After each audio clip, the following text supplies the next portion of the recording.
what will a virtual author visit from Andy C look like? Well, I'll typically start by telling the children why I love my job. I absolutely adore being an author, and I tell them my 5 top reasons why I love to write, and that's to present the role of writer as something aspirational.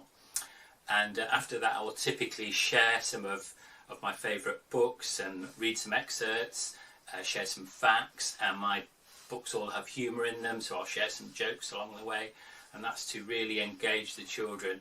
And through that, I will tell them about where I get ideas from, my writing process, how I came to write these books, and how they're kind of shaped.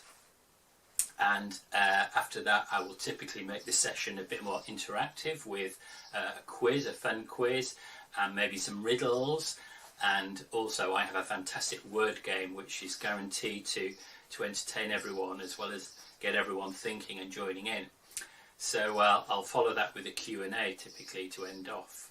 So let me share a little excerpt from one of my books. This is probably my best known book, The Silly Book of Size-Splitting Stuff, which is published by Bloomsbury and is the first of a series of 7 which have done very well and won awards. So this is a factual book all about silly things, silly people, silly inventions, silly words, silly names, silly everything really, and it does include a section on silly animals. Now, of course, animals are not really silly, but we do sometimes give them silly names. Now, a good example of that is the liger. Does anyone know what a liger is? Yes, that girl at the back with the tattoo and the eye patch. That's right, it's a cross between a lion and a tiger.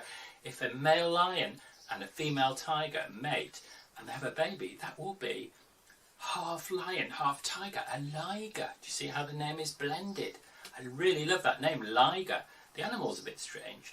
I'm not sure if it's natural, but I love the idea of being able to blend 2 animals and kind of create a new name. So I've got some blender beasts of my own.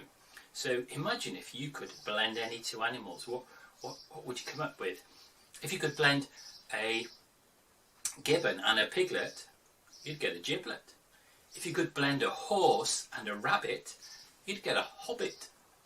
If you could blend a chicken and a magpie, you get a chicken pie. So that's just a sort of short little sample of the sort of fun combination of facts and humour in my books. And then, of course, I would suggest children go off and write their own versions. So I can guarantee lots of fun and enjoyment and insights into how writers work. And that's it. I hope to meet you soon.